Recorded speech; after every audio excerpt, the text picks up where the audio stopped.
যে আমার একদিকে ডান দিকে ডক্টর সুজয় চক্রবর্তী, বাদিকে মনোজ তিওয়ারি, আমরা একসঙ্গেই মেলাকে সাফল্যমণ্ডিত করব।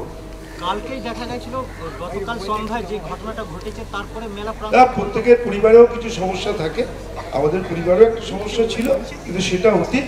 আমরা এখন এক হয়ে কাজ করছি। আমরা যেটা বলেছি যে পার্কিংয়ে এখন থেকে, আজকে থেকে, এই মুহূর্ত থেকে পার্কিংটা ম্যানেজ করবেন হাওড়া কমিশনের, তারাই করবেন, কোনো টাকা পয়সা লাগবে না। একই পাশে দেখা যাচ্ছে আপনার বাঁ দিকে রয়েছেন মনোজ তিওয়ারি, ডান দিকে সুজয় চক্রবর্তী। যা দ্বন্দ্ব ছিল সে কি শেষ বলা যেতে পারে আপনার আসার পর? প্রত্যেকের পরিবারই কিছু না কিছু সমস্যা থাকে, কিন্তু পরিবার অটুট থাকে, আমাদেরও পরিবার অটুট, কোনো সমস্যা নেই। একটা ভুল বোঝাবুঝি ছিল, মিটে গেছে, এবং সেটা যদি আপনারা ওনাদের দুজনের সঙ্গেই কথা বলেন আপনারা জানতে পারবেন। আগে আপনারা সুজয় বাবুর সঙ্গে কথা বলুন, কি আর জানতে চান বলুন। সুজয়দা, মেলা প্রাঙ্গণ তো আপনি যেটা বলেছিলেন যে আজকে শুরু হয়েছে, আপনি যখন প্রবেশ করছিলেন সেই সময় কি ঘটেছে?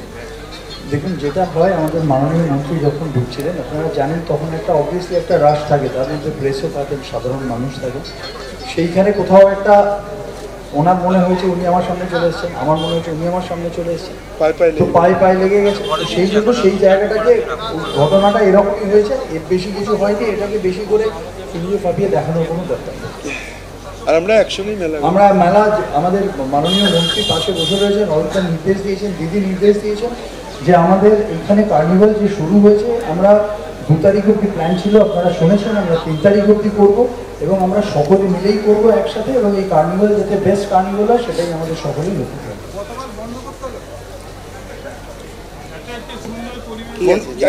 কি বলছে শোনো না, আমায় কিছু জিজ্ঞেস করার থাকলে করো, নাহলে আমি ছেড়ে দিচ্ছি। মনোজ দা, গতকাল যে ঘটনাটা ঘটেছিল পার্কিং নিয়ে আপনার অভিযোগ, সে পার্কিং এর সমস্যা কি মিটেছে? আর আজকে কি হয়েছিল, যেটা দেখা গেল ছবিতে, যে আপনি সরাসরি সুজয়দাকে টেনে সাইড করছেন, কি হয়েছে? দেখো, অনেক সময় ছবি কিন্তু সঠিক ব্যাখ্যা দেয় না, ঠিক আছে? আজকে যেটা আমাদের senior sir Arup Biswas sir বললেন, সুজয়দা বললেন, ছোট জায়গার মধ্যে এত লোকের এন্ট্রি করতে গিয়ে পায়ে লাগার কারণে একটু ভুল বোঝাবুঝি হয়েছিল, সেটা মিটে গেছে। আমরা 3 জন এখন বসে এইখানে আপনাদের কাছে প্রেস কনফারেন্স করছি, এটারই মানে কি আমরা সফলভাবে যা ভুল বোঝাবুঝি ছিল সেটা মিটিয়ে নিয়েছি। সাধারণ মানুষের জন্য এই সিদ্ধান্তটা নেওয়া হয়েছে। আর একটা সুখবর একটু আগেই স্যার দিয়েছেন কি পার্কিংটা এখন থেকে সাধারণ মানুষের জন্য, যেটা আমাদের মাননীয় মুখ্যমন্ত্রী মানবিক চিন্তাধারা যেটা আছে সেটাকে আমরা ক্যারি অন ফরওয়ার্ড করছি। সেই এন্ট্রি ফিসটাও মনে হয় কোনো টাকা নেই, সিমিলারলি পার্কিংয়েও কোনো টাকা নেই। তো এটা ভালো খবর। আমাদের মাননীয় মুখ্যমন্ত্রী সবসময় বলে মানুষের পাশে সবসময় থাকতে হবে, তাদেরকে পরিষেবা দিতে হবে, তাই জন্য আমরা সবাই মিলেমিশে কাজ করছি। তাহলে বলা যেতে পারে আপনি যেটা অভিযোগ তুলেছিলেন যে পার্কিং নিয়ে ঝামেলা, সে পার্কিং সমস্যা ছিল, সেটা এখন মিটে গেছে? না, এটা কোনো সমস্যা বা অভিযোগ নয়। একটা নতুন প্রথম বছর মেলা, অভিজ্ঞতা সবার সেইভাবে থাকে না, ওনারা একভাবে চিন্তা করেছিলেন। আজকে আমরা 3 জনে মিলে একসঙ্গে আরেক রকম চিন্তা করলাম, করে আমরা একটা সিদ্ধান্ত নিলাম। যেটাই নিলাম সেটা আমাদের যৌথ সিদ্ধান্ত, সবাই মিলে নিলাম। এবং এতে কে বলেছিল, কেন বলেছিল, তার মধ্যে কিচ্ছু নেই। প্রথম বছরের মেলা, তারা সেইভাবে করতে পারেননি, হয়তো সেইভাবে গুছিয়ে, একদমই জায়গাটা ছোট। তো আমি আশা করবো যে আগামী বছর থেকে আরও বড় জায়গায় বড় করে আমরা করব।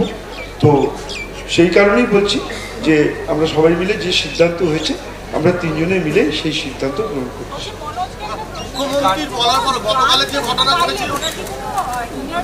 সেদিন গানের পেছনে কি মিনিং আছে সেগুলো আপনাদের উপরে ছেড়ে দিলাম, আপনারা ওই গানের যা ব্যাখ্যা করবেন করুন। কিন্তু আমার গানগুলো ভাল লাগে, আর বিশেষ করে অনুপমের এই গানটা, এটা আমাদের বিশ্ববিখ্যাত গান। এটা মনে হয় কোথাও আমার মনের ভেতরে এটা লেগে গেছে বলে যখন সুযোগ পাই কার্নিভালের সময়, মুডও কার্নিভালের মতনই আছি। ডান্স পারি না, ছোটোবেলা শেখার ইচ্ছা ছিল কিন্তু ডান্স পারিনি, কিন্তু গান একটু করতে পেরেছি ফাটা গলায়, সেটা করে আপনাদের কাছে দিলাম।